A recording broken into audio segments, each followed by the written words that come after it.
मंदमती किसको कहते हैं? चलो सुनिएगा, मंदमती कौन? कितना भी स्मार्ट हो, कितनी इंटेलिजेंट हो, कितनी भी एक्टिव हो, हर प्रकार से कुशल हो, कोई फर्क नहीं पड़ता।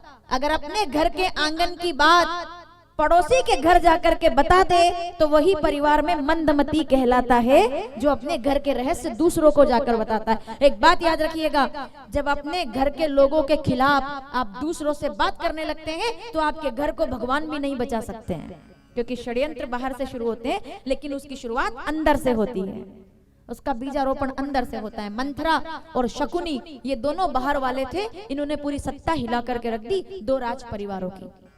जब परिंदा पर नहीं मार सकता था, वह दुश्मन पहले से ही अंदर बैठा हुआ था, घात लगा करके एकदम ढहा देगा सारी खुशियों को। मंथरा आई केकई के पास, आप लोग जानते हैं, मैं इस पर ज्यादा नहीं बोलूंगी। केकई से कहती है कि गजब हो गया। केकई कहती है क्या हुआ, मेरा बेटा राम और राजा ठीक तो है? बोले कितनी पागल हो तुम, अब भी राम के बारे में सोच रही हो?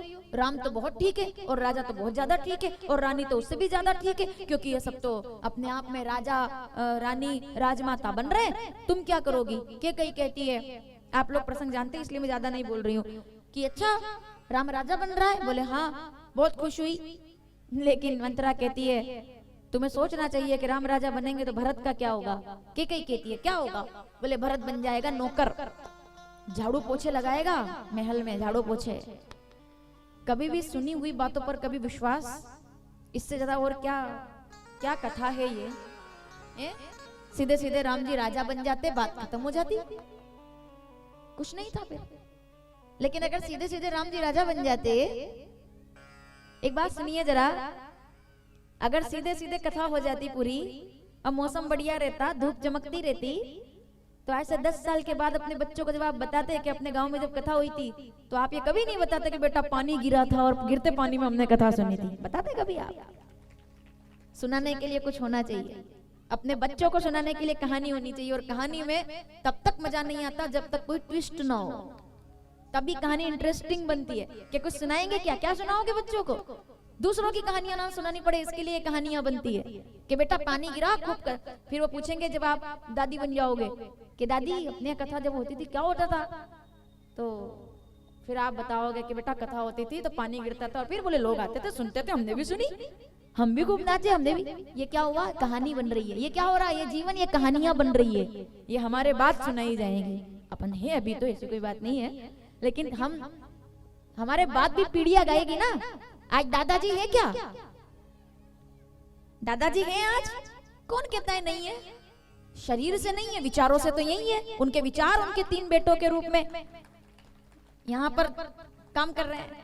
विचार चलते हैं इंसान के, शरीर का क्या है? शरीर से कोई जीता मरता नहीं है। हाँ, विचार इंसान को जिंदा रखते हैं और विचार इंसान को आगे बढ़ाकर रखते हैं। तो सब ठीक होता, राम जी राजा बन जाते, क्या दिक्कत थी? लेकिन अगर राम राजा बन जाते तो आज हजारों साल के बाद मेरे पास पाताल गुटकुरी के पंडाल में बोलने के लिए कोई कथा नहीं होती। मैं क्या सुनाती आपको कि एक राजकुमार थे और महल के अंदर जन्म लिए और विवाह हुआ, राजा बन गए। एक थे राजा, एक थी रानी, खत्म कहानी। बस नहीं, अब शुरू होती है असली कथा। सावधान, जितना सुनो मन से सुनना। रानी कहती है क्या मेरा बेटा नौकर बनेगा? नहीं, ऐसा नहीं होने दूंगी। फिर तू क्या करेगी? बोले वरदान मांगूंगी। राजा को बुलवाया, राजा आए, अमंगल वेश में नारी अपनी पत्नी को देखा, केकई को घबरा गया, थर थर कांपने लगा राजा। दुनिया में सबका सामना एक पुरुष कर सकता है। दुनिया में इंसान बड़ी सी बड़ी लड़ाई बाहर वालों से लड़ सकता है, लेकिन अंतर कलह का कोई इलाज नहीं है। घर में जब अशांति हो जाए तो इंसान सबसे जीत सकता है, लेकिन घर से कभी नहीं जीत सकता, वहां वो हार जाता है। और कहां हारे राजा दशरथ? बड़े बड़े शत्रु उनको नहीं हरा सके। केकई को अमंगल वेश में देखा तो जो राजा देवराज इंद्र के युद्ध में सहयोग करता है, वो राजा दशरथ आज थर थर कांप रहे पत्नी का क्रोध देख करके कि क्या हो गया, क्या हो गया। कोप भवन अपन भी बना देते हैं कभी कभी, कोप भवन कई बार होता है, नहीं होता? हम भी एकदम ऐसे बैठ जाते हैं, पति देवता बोलना दूर पर आंखों से समझ जाते हैं हुआ गड़बड़, कुछ तो है। होता है, हर घर में होता है। अगर आप ये सोच रहे हो कि नहीं साहब हमारे नहीं होता, झूठ है फिर तो प्रेम भी नहीं है, क्योंकि जहाँ प्रेम है वहां सब प्रकार की बातें होती है। तो दशरथ जी आए, कांप गए कैकेयी को देख के, जो किसी दुश्मन के सामने नहीं कांपे होंगे आज उनके हाथ पैर कांपने लगे। क्या हुआ रानी, क्यों उदास हो? बोले आप तो जाके खुशियां मनाओ ना, आपको क्या काम है? बोले तुमने सुना राम राजा बन रहा है? बोले सुना, ठीक है, जैसे सांप लौट गया हो ये सुनते ही। बोले वो तो ठीक है, पहले मेरे 2 वरदान दे दीजिए। कौन से वरदान? हाँ हाँ तुमने मांगे थे। कहा ठीक है ठीक है।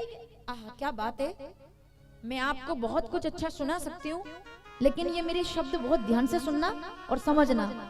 मैं इससे ज्यादा अच्छा कुछ नहीं बोल सकती इस कथा में। आप राजा दशरथ को याद दिला दिए, 2 वरदान दिए थे ना आपने, 2 वरदान दीजिए मुझे। 2 क्या, 2 मत मांगो, इतना खुश हूं आज की 4 वरदान मांगो।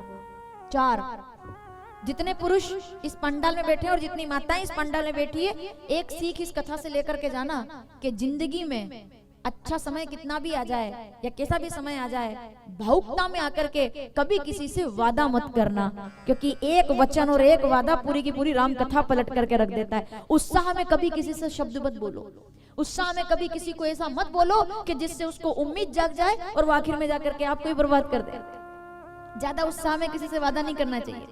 अति उत्साह में क्या हुआ, अति उत्साह। 4 वरदान मांगो, 2 में तो मुकुट उतर गया इनका, 2 वरदान में बोले 4 मांगो। पहले वरदान में तो बेहोश होकर गिर जाएंगे धरती पे। कैकेयी कहती है 4 रहना तो महाराज, 2 ही दे दो। क्या है 2? बोले मैं प्रार्थना करती हूँ आपसे कि राजन सुनो प्राण प्रिय भावत जी का, मांगो प्रथम भरत के टीका। राम नहीं, भरत को राजा बनाया जाए, भरत को राजा बनाया। दशरथ जी के जैसे लड़खड़ा करके और धरती पर रानी कैकेयी, ये क्या? अभी दूसरा तो आया ही नहीं है वरदान, इतने में घबरा गए। दूसरा तो सुन लो महाराज, दूसरा क्या है? राजा दशरथ कहते हैं दूसरा जो भी मांगो मांग लो, क्या कह सकता हूँ तुमसे। पहले वरदान में तुमने एक बात साबित कर दी कि त्रिया चरित्र दुनिया में किसको कहते हैं। आज मुझे समझ आ गया। जिंदगी भर से मुझसे बुढ़ापे तक कह रही थी कि राम को राजा बनाओ, राम को राजा बनाओ, और आज एकदम से पलट गई और कहती है भरत को राजा बनाओ। आज मुझे समझ आ गया कि नारी से जीतना संभव नहीं है। दूसरा वरदान भी बोल दे, क्या चाहती है? बोले तापस वेश विशेष उदासी 14 बरस।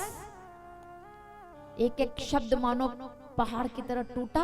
राजा दशरथ मूर्छित हो गए। जब थोड़ा संभले तो वो कैकेयी की तरफ देखे भी नहीं और कहते हैं रानी मुझे इस बात की तकलीफ नहीं है कि तुमने क्या मांग लिया, मुझे तो इस बात का दुख है कि मेरी पूरी जिंदगी हो गई तुम्हारे साथ रहते रहते, फिर भी मैं तुमको समझ नहीं पाया।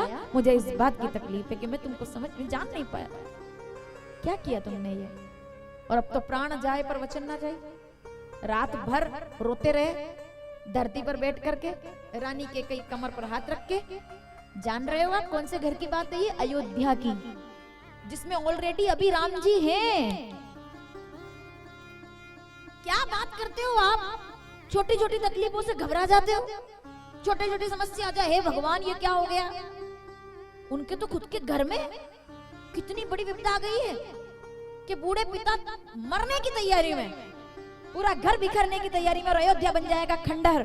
क्या गया राम जी के बाद क्या बचा फिर वहां पे? अयोध्या बची क्या? खत्म हो जाएगा सब एक वरदान में।